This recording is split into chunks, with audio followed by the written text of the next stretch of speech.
net gebel om vir jou te sê, daai een ouetjie het hier op die houthuis se raampie kom land. Hy het vir my kom hallo sê. Ek het ingekom om te kom slaap en toe kyk ouetjie net vir my, man, ek het amper in hom geraak, maar ek wou nie. Mamma en pappa het gehoe daar in die agtergrond en toe ewe skielik toe spring hy af. Ek het die deur oopgelos as hy wil inkom en toe spring hy af in die gras in.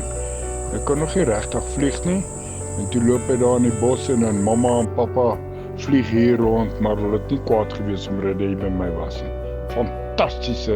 Fantastiese terugvoering.